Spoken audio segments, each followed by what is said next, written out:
With God, nothing is impossible.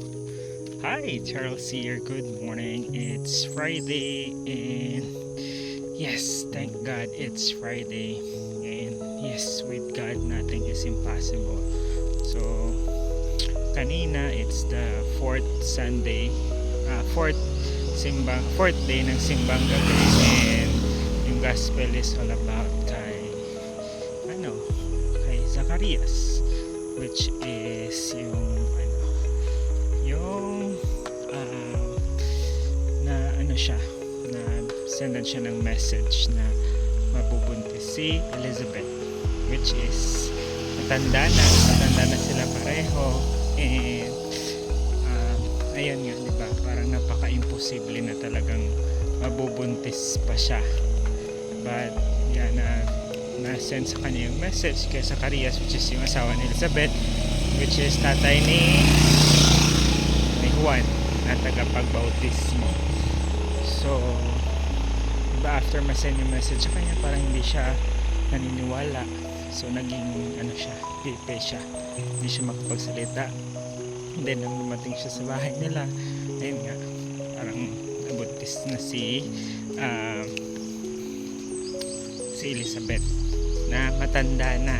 So diba, parang logically isipin mo, matanda na, diba, sa generation natin ngayon, parang hindi na talaga mabubuntis yun kasi nasa siguro mga 90s ganyan. So and syempre parang tayo din naman minsan, para tayo si Zacarias na parang to see is to believe, or sa case na siguro yung parang hindi naman mangyayari yun na talagang mabubuntis pa, matanda na kaming dalawa, or diba, parang matanda na sila. But yeah, parang pinatunayan lang sa atin talaga na with God nothing is impossible. So nabuntis pa rin siya, diba? And even sa case ni Jesus mismo, kalain mo yun, parang hindi naman sila nagtana ni Mama Mary tsaka ni Joseph, Papa Joseph. Nabuntis si Maria, diba?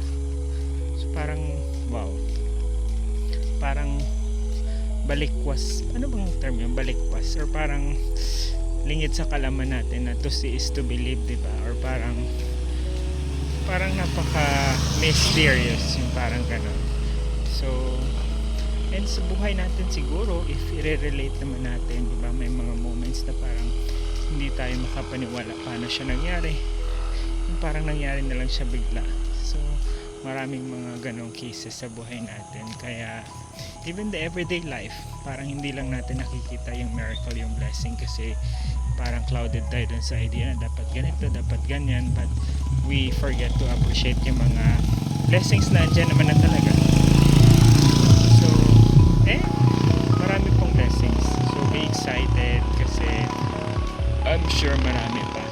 With God nothing is impossible. So kung may pinapangarapan tayo or pinagpipray, I'm sure darating din yan sa tamang panahon. All you have to do is to trust and believe, pray na mangyayari din yan. Ayun lang. Good luck. Happy Friday. Annyeong.